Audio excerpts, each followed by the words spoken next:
Hello दोस्तों, स्वागत है आपका एक नए इन्फॉर्मेटिव वीडियो में। इस वीडियो में हम लोग दोस्तों बात करने वाले हैं मानव नेत्र के बारे में, यानी ह्यूमन आई के बारे में। जो स्पेसिफिक सब्जेक्ट का क्वेश्चंस आने वाले हैं वो यहीं से देख रहे हैं हम लोग। एनसीईआरटी में जितने भी ऑब्जेक्टिव्स हैं, एमसीक्यू है, वो कर रहे हैं, क्योंकि कोई भी एग्ज़ाम्स के लिए एनसीईआरटी का एमसीक्यू बहुत ही इंपॉर्टेंट होता है।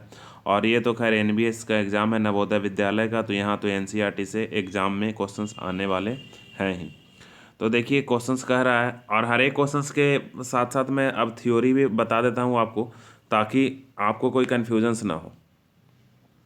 तो देखिए यहाँ पे पहला क्वेश्चंस है कि पहला क्वेश्चंस ऐसा है कि कह रहा है कि a person can not see distinct object. देखिए सबसे पहले आपको याद करना है, दूर दृष्टि दोष और निकट दृष्टि दोष होता है, ठीक है। तो दूर दृष्टि दोष है और निकट दृष्टि दोष कैसे होता है? तो देखिए जो दृष्टि दोष होता है आदमी वही वही देख पाता है। अगर निकट दृष्टि दोष है तो वो निकट के ऑब्जेक्ट को देख लेगा, और दूर दृष्टि दोष है तो वो दूर के ऑब्जेक्ट को वो देख लेगा। इंग्लिश में नाम होता है मायोपिया। माई का मतलब खुद का, हमारा, हमारे पास है, मतलब निकट दृष्टि दोष, ये आप ध्यान रखिएगा। और दूर दृष्टि दोष का मतलब हाइपरमेट्रोपिया। हाइपर का मतलब हाई, हाई का मतलब दूर वाला, ठीक है। तो इस तरह से याद रखिएगा ताकि आपको कन्फ्यूज़न ना हो। तो क्वेश्चन समझिए। A person can not see distinct object के बियॉन्ड 2 मीटर, यानी कि एक ऑब्जेक्ट को जब 2 मीटर से ज़्यादा का दूरी का रख दे रहा, वो तो नहीं दिख रहा। मान लो कि ये उसका आँख है, यहाँ से वो 2 मीटर तक तो वो देख रहा है, 2 मीटर से ज़्यादा वो नहीं देख रहा है। तो कौन सा लेंस उसको, उस व्यक्ति को सही कर देगा उसकी आँख को? तो देखिए सबसे पहले इस ये क्वेश्चंस आपसे जब एग्जाम में पूछेगा ना, तो आप इस क्वेश्चंस में क्या हो गया ना, दो तीन चीज़ छुपा हुआ हो गया।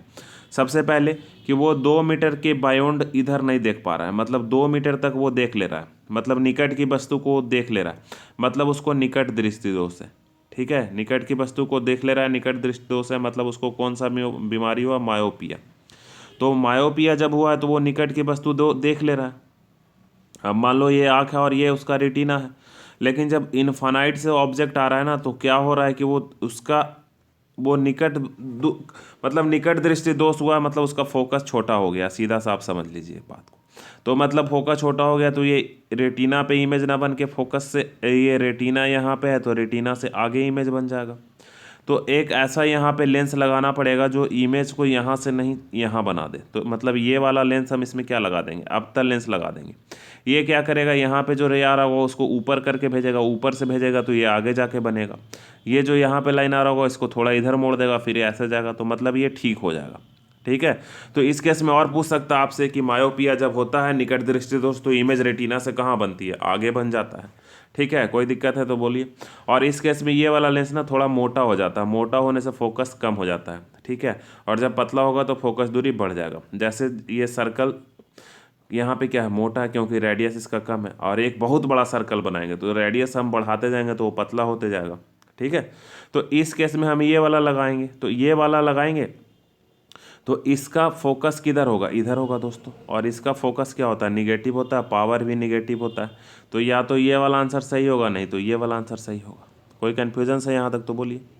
अब पावर निकालिएगा तो 1/, फोकस दूरी लिखना पड़ेगा, तो 1/, फोकस कीजिएगा तो 1/2 करना पड़ेगा माइनस में। तो नीचे लिखिए माइनस, चाहे ऊपर में लिखिएगा। तो ये हट जाएगा, 10 लग जाएगा, दशमलव के साथ 0.5 बार में कट जाएगा, तो 0.5 ए नंबर क्या हो जाएगा? आंसर हो जाएगा। तो कितना मज़ेदार था क्वेश्चन, ठीक है। हम आपको पूरा का पूरा यहाँ पे लगा के भी बता दिए कि कौन सा लगेगा। अब आगे अगर हम लोग 2 नंबर में बात करें तो कह रहा है ये स्टूडेंट, देखिए ये एनसीईआरटी की यही खासियत है ना कि हर एक क्वेश्चन वो लोग प्रैक्टिकल बेस देते हैं, यानी कि आपको उसमें सोचना पड़ेगा। आंसर ऐसा नहीं है कि वो लगातार आप पढ़िए और आंसर लगा दीजिए, और यही प्रैक्टिकल बेस क्वेश्चंस एग्जाम में आएंगे, इसलिए आप बहुत ज़्यादा कन्फ्यूज ना रहें कि क्या आएगा क्या नहीं आएगा। अब देखिए क्वेश्चंस क्या कह रहा है। इंग्लिश में जो बच्चे हैं वो हिंदी में ही पढ़ दे रहे हैं, तो आप तो समझ ही जाइएगा, इंग्लिश में लिखा हुआ है। तो कह रहा है सबसे पीछे बचे जो बच्चा बैठा हुआ कोई विद्यार्थी ब्लैक बोर्ड पे लिखे अक्षर को पढ़ सकता है। यानी कि मान लो कि यहाँ ब्लैक बोर्ड लगा हुआ है, रखा हुआ है, यहाँ एक बच्चा बैठा हुआ है, ये इसको रीड कर सकता है, परंतु पाठ्य पुस्तक रीड नहीं कर सकता, लेकिन इसी के नज़दीक जो है वो रीड नहीं कर पा रहा है, यानी कि ये दूर वाला देख रहा है, तो मतलब इसको दूर दृष्टि दोष हो गया। जो देखेगा वही दूर दृष्टि दोष हो गया, यानी कि इसका मतलब क्या हो गया? हाइपर मेट्रोपिया। दूर वाला हुआ तो इसका मतलब इसका फोकस बढ़ गया है। फोकस बढ़ गया मतलब आँख का जो ये वाला लेंस है ये पतला हो गया, फोकस दूरी बढ़ गया है। तो इस केस में देखो क्या होगा, तो यहाँ पे ये मान लो इसका आँख है, तो इस केस में जो फोकस यहाँ से ऐसे इमेज आएगा, ये इसको कहाँ बना देगा, रेटिना के आगे बना देगा। तो इसमें ऐसा लेंस चाहिए जो इसको पकड़ के आगे कर दे, मतलब ये जो रे यहाँ से जा रहा था इसको यहाँ पे यहाँ से भेज दे। तो इस केस में ये वाला लेंस लगा देंगे, तो ये यहाँ पे रे लेके आएगा, यहाँ लाएगा, और यहाँ से जब इसको भेजेगा तो ये फोकस को आगे बना देगा। तो इस केस में ये वाला लेंस लगेगा, मतलब कौन वाला लेंस लगेगा, कन्वेक्स लगेगा। और इसका पता है कि फोकस भी आपका पॉजिटिव होता है और पावर भी आपका पॉजिटिव होता है। तो ये क्वेश्चन समझ में आ गया होगा दोस्तों। अब इस केस में आंसर देखिए कि कौन सा क्या क्वेश्चंस में पूछ रहा था। तो तीसरा का क्या क्वेश्चंस में पूछ रहा था, देखिए कह रहा था पहला, निम्नलिखित में से कौन सा प्रकथन सही है, यानी कि ये सब में से सही पूछना है आपको। The near point of the eye has reached अबे, the near point of the eye has come closer to him, the far point of the eye come closer to him, the far point of the eye. तो ये देखिए सबसे पहले इसमें समझिए, तो near point तो क्या होता है, उसका मिनिमम डिस्टेंस होता है जिससे वो देख सकता है क्लियरली। तो नियर पॉइंट क्या हो रहा है, उसका फार अबे हो जा रहा है, आगे उसका चला जा रहा है, ठीक है, तो वो थोड़ा सा आगे शिफ्ट हो गया। तो इस केस में इसका आंसर कौन सा होगा बताइए, मतलब नियर पॉइंट वही था ना जो आँख से थोड़ा, अब तो हम इमेज मिटा दिए, रुकिए एक बार, देखिए इमेज तो अब हम डिलीट कर दिए हैं, लेकिन अभी हम एक इस ऐसा इमेज बनाए थे, हम छोटा सा बना देते हैं। ये इसका आगे आ गया, ये दूर चला गया, तो इसको पकड़ के हम लोग आगे ले आए, यानी कि जो नियर नेत्र का निकट वाला बिंदु था वो उससे क्या हो गया था, दूर हो गया था। तो ये पहला में दिया हुआ है, ठीक है, तो ये आंसर हो गया। दूर वाला तो सब सही है, निकट वाला उसको क्या हो गया था, सही हो गया, क्योंकि दूर वाला तो वो देख ही रहा था, निकट वाला उसका ऐसा हो गया था। तो दूसरा का आंसर कौन सा हो जाएगा, ए नंबर हो जाएगा। दूसरा का आंसर कौन सा हो जाएगा दोस्तों, ए नंबर हो जाएगा। तीसरा कह रहा है प्रिज्म ए बी सी, यानी कि 3 प्रिज्म नीचे शो किया गया है, ठीक है, 3 प्रिज्म नीचे क्या करा गया, शो किया गया है।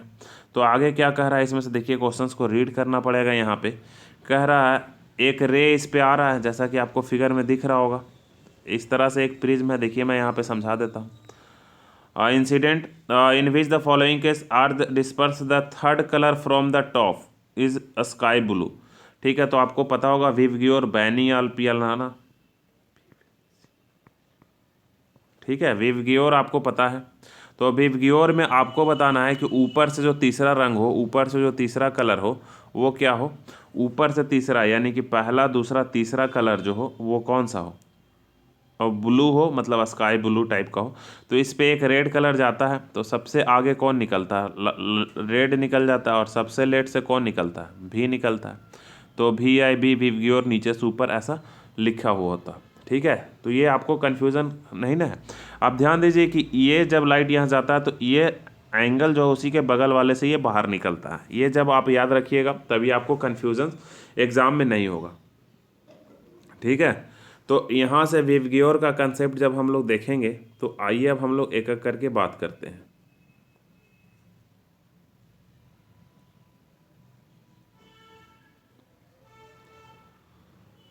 तो ऊपर से हमको क्या चाहिए, तीसरा चाहिए ना, ऊपर से हमको तीसरा क्या चाहिए, वॉयलेट चाहिए। तो पहला केस में जब लाइट ऐसे जाएगा तो लाइट यहाँ सबसे पहले क्या निकलेगा, रेड, और नीचे में क्या निकलेगा, वॉयलेट। तो इसमें ऊपर से तो आ ही नहीं सकता, तो पहला क्या हो गया, गलत हो गया। अब इस केस में जाएगा तो हम ये इसको ऐसे थोड़ा कॉपी को एग्जाम में घुमा लेंगे, ठीक है। अब ये इधर से ऐसे जाएगा तो यहाँ पहले क्या निकलेगा, रेड, और नीचे क्या निकलेगा, भी। अब इसको ऊपर से देखेंगे तो ऊपर से जब देखेंगे तो वॉयलेट इधर से आएगा, यानी कि ये फॉलो कर जाएगा, VIB, तीसरा नंबर पे ब्लू मिल जाएगा। तो ये आंसर हमारा क्या होगा, सही हो जाएगा। तो कॉपी घुमाना बहुत आसान है। इस केस में हम अपने तरफ ये बेस को हम अपने तरफ कर लेंगे, उसके बाद लाइट को बाहर निकाल देंगे, ठीक है। जिसमें भी जा रहा है उसमें बेस को अपने तरफ कर लेना और बाकी लाइट को बाहर निकाल देना। तो इस केस में आंसर कौन सा होगा, B नंबर दोस्तों, ठीक है। ऊपर से तीसरा हमको क्या मिलना चाहिए था, ब्लू मिलना चाहिए था, आकाश के कलर से। देखिए ऊपर से तीसरा क्या कर रहा था, प्रिज्म, शीर्ष से तीसरा आकाश के कलर का होना चाहिए था। तो ये दूसरा नंबर में आपका बन रहा है। ये किस में बन रहा है, दूसरा नंबर में। आगे अगर हम बात करें तो चौथा नंबर क्वेश्चन कह रहा है एट नून, यानी कि दोपहर के समय क्या कह रहा है कि white at noon sun appears as white, यानी कि दोपहर के समय सन जो है आपको उजला क्यों दिखता है, बताइए। तो चारों ऑप्शन पढ़िएगा तो आपको समझ में आ जाएगा। तो पहला ऑप्शन कह रहा है कि प्रकाश का न्यूनतम प्रकीर्णन होता है, यानी कि स्कैटरिंग सबसे कम होता है। स्कैटरिंग का मतलब आपको पता होगा, चारों तरफ बिखर जाना। दूसरा कह रहा all colours of the white lights are scattered away, सभी स्कैटर्ड हो जाते हैं, यानी कि सभी का प्रकीर्णन हो जाता है। नीले का होता है और लाल का होता है। देखिए दिन में जो सनलाइट होता है एकदम सीधा आता है, जब सीधा आता है तो वो क्या होता है, बहुत कम ही स्कैटर्ड हो पाता है। तो वो लाइट का क्या होता है, सबसे कम प्रकीर्णन होता है दोपहर के समय। सुबह के समय सबसे ज़्यादा प्रकीर्णन होता है, तो लाल कलर का प्रकीर्णन ज़्यादा हो जाता है, इसलिए वो क्या दिखता है, सब कुछ लाल दिखता है, स्कैटरिंग ऑफ लाइट। तो पहला का आंसर क्या हो जाएगा, A, light is least scattered. Further आगे अगर हम लोग बात करें 5 नंबर पे, तो 5 नंबर में देखिए कह रहा है कि इंद्रधनुष जब बनता है तो कौन कौन से घटनाएं घटती है। इंद्रधनुष जब बनता है तो कौन कौन सी घटनाएं घटती है, तो आपको पता होगा। आंसर इसका बताइए। तो आंसर जो होगा, तो यहाँ पे पहला केस, सबसे पहले डिस्पर्सन होता है, सही है। स्कैटरिंग होता है, फिर टोटल इंटरनल रिफ्लेक्शन होता है। तो इस केस में आंसर कौन सा हो जाएगा, डी। तो इंद्रधनुष वाला तो आप लोगों को पता होगा, इंद्रधनुष वाला क्या होगा आपको पता होगा।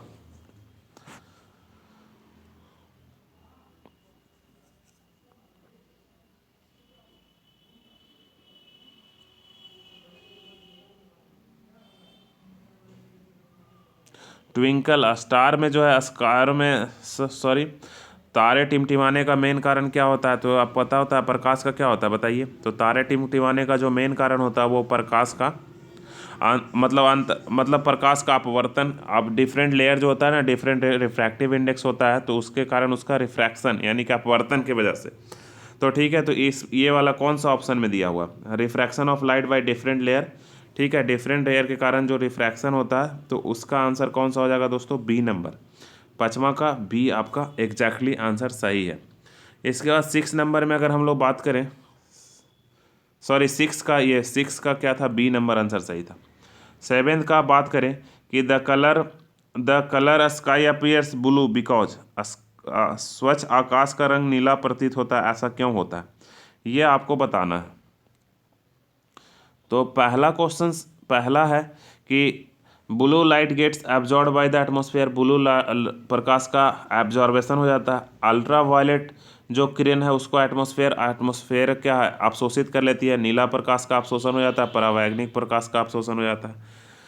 तीसरा कह रहा है कि violet and blue light gets scatter more than light from all other colours by the atmosphere. अच्छा, और वायुमंडल द्वारा इन सभी वर्णों की तुलना में बैगनी तथा नीला प्रकाश का अधिक प्रकीर्णन होता है। तो ये हमको पता ही है कि इसका वेवलेंथ कम होता है, जिसके कारण इसका प्रकीर्णन ज़्यादा होता है। तो ये आंसर सही है। चौथा भी पढ़ लेते हैं। Light of all colours is scatter more than the violet and blue colour light by atmosphere. ठीक है, तो ये दोनों में आंसर तो, रुक जाइए, नहीं नहीं, इसमें क्या कह रहा है कि बैगनी और नीले की तुलना में अन्य सभी क्या होते हैं, प्रकीर्णन होते हैं, ऐसा नहीं है। इसमें उल्टा कह रहा है ये बात। तो हमारा आंसर क्या है, सी नंबर सही है। इसमें कह रहा है कि जो वॉयलेट और ब्लू वाले का प्रकीर्णन होता है, इसमें कह, और ये डी नंबर में कह रहा है वॉयलेट और ब्लू छोड़ के अन्य सभी का होता है। तो ऐसा नहीं है, सिर्फ हमारा वॉयलेट और ब्लू का है विवग्योर के हिसाब से। ये दोनों इंडिको भी आप मान के चलिए वेवलेंथ के हिसाब से, तो वॉयलेट और ब्लू का ज़्यादा क्या होता है, स्कैटर होता है, प्रकीर्णन होता है, जिसके कारण ऐसा हमको दिखता है। क्या दिखता है, तो नीला प्रकाश एवं वायुमंडल में ठीक है, हमको स्वच्छ आकाश में नीला प्रतीत होता है। कौन, आकाश। 8 नंबर की अगर हम लोग बात करें, तो 8 नंबर में देखिए दोस्तों क्या कह रहा है कि विच of the following statement is correct regarding the propagation of light of different colour when in air. तो देखिए जब एयर का मतलब वैक्यूम हो गया, एयर का मतलब यहाँ वैक्यूम से मतलब है।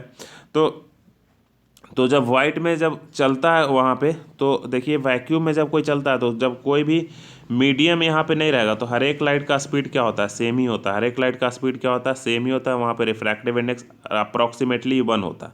तो जब कोई मीडियम नहीं रहेगा तो हर एक लाइट क्या होगा, सेम कलर से चलेगा, सेम स्पीड से चलेगा। सॉरी, जब कोई मीडियम को हम रख देते हैं तभी तो उसके स्पीड में चेंजेस आते हैं। तो इस केस में जो हमारा आंसर है देखिए कौन सा होगा, तो सी नंबर होगा। श्वेत प्रकाश में सभी वर्ण समान गति से क्या करते हैं, गमन करते हैं। तो इसका आंसर हमारा सी होगा दोस्तों। 9th का हम बात करें कि डेंजर कलर में या ऊंचे भवन वगैरह में जो कह रहा है कि लाल प्रकाश का हम लोग क्या यूज करते हैं, कुहासा वगैरह में जो है हम लोग ऐसा इसका इसलिए करते हैं, रेड लाइट को क्या हो रहा है तो हम जानते हैं कि उसका स्कैटर क्या होता है, कम होता है। तो 9th का कौन सा आंसर हो जाएगा, देखिए जिसमें कम लिखा हुआ रहेगा उसमें आंसर हो जाएगा, इसमें तो कोई बहुत बड़ा सोचने वाली बात है नहीं, तो ये बी नंबर आंसर हो गया। 10 नंबर की अगर हम बात करें,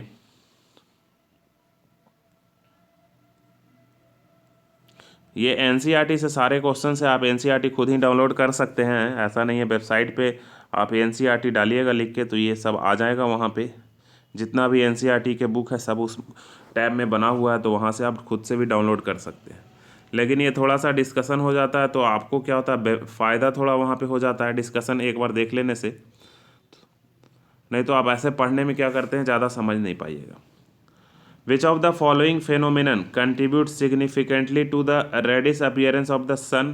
तो ये अभी हम बताएं कि सुबह में, और ये क्या होता है, स्कैटरिंग ऑफ लाइट की वजह से हो जाता है, क्योंकि ये तो आपको पता है प्रकाश के प्रकीर्णन, तो इसमें बहुत ज़्यादा नहीं है, ये लुसेंट से आप लोग रट के रखे होंगे एकदम से। 11 में बात करें कि the bullish colour of the water in deep sea, bullish colour water का क्यों दिख रहा है, तो ये भी उसी तरह से स्कैटरिंग ऑफ लाइट का ही आंसर होगा, तो प्रकाश के प्रकीर्णन की वजह से ही ऐसा होता है। सॉरी, जब नेत्र में प्रकाश प्रवेश करता है तो अधिकांश अपवर्तन कहाँ होता है, ठीक है। क्वेश्चंस कुछ ऐसा है कि when the light rays most of refraction occurs है। तो देखिए इस केस में आपको आंसर हम आपको बताते हैं। देखिए ये हमारा आई है और ये हमारा मान लो रेटिना है, कुछ इस तरह से। तो जब लाइट चलता है तो जो मैक्सिमम होता है ये यहीं से क्या हो जाता है, आई लेंस जो है इससे हो जाता है। तो आउटर सरफेस ऑफ द, इसको क्या बोलते हैं, कॉर्निया। तो outer surface of the cornea. तो 12 का आंसर क्या हो जाएगा, 12 का आंसर बी नंबर हो जाएगा दोस्तों। 13 में बात करें the focal length of the I increases when eye muscles. अच्छा, तो अभी हम आप बात कर रहे थे ना, देखिए समझिए, ये क्वेश्चंस भी बहुत आसान है। ये आई मसल्स है और यहाँ पे सिलियरी मसल्स जो है लगा हुआ रहता है, इंग्लिश में क्या, कॉन्ट्रैक्ट सिलियरी मसल्स उसको बोलते हैं।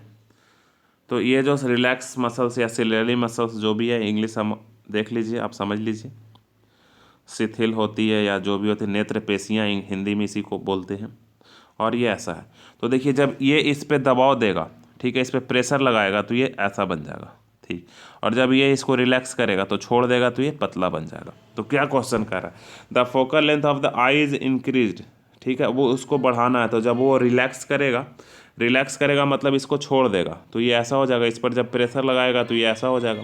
तो रिलैक्स यानी कि शिथिल होती है, जब उस पर वो कोई फोर्स नहीं लगाती है तो वो क्या हो जाता है, पतला हो जाता है। तो थिनर का इसमें आंसर हो गया। इसी से फोकस लेंथ बढ़ता और घटता, हम नज़दीक की वस्तु और दूर की वस्तु देख पाते हैं। अगर 14 की बात करें तो विच of the following statement is correct. तो यहाँ पे सारा स्टेटमेंट हमको पढ़ना पड़ेगा, यहाँ पे क्या करना पड़ेगा, सारा स्टेटमेंट पढ़ना पड़ेगा। तो देखिए पहला स्टेटमेंट क्या कह रहा है, निकट दृष्टि वाला व्यक्ति दूर की वस्तुओं को स्पष्ट देख सकता है। तो क्या चुनना है, करेक्ट चुनना है ना। ए पर्सन विथ मायोपिया, तो जो नज़दीक वाला वस्तु है तो नज़दीक ही देख सकता है। तो निकट दृष्टि दोष हुआ है तो ये निकट देखेगा, तो इसमें दूर की बात कर रहा है तो ये तो गलत है। अभी हम सिखाए थे ना, जो दृष्टि दोष होगा वही देखेगा। अ पर्सन विथ हाइपरमेट्रोपिया, तो ये हाई वाला वस्तु यानी दूर वाला ही बस देख सकता है, तो ये नियर लिख रहा है, मतलब ये भी गलत हो गया।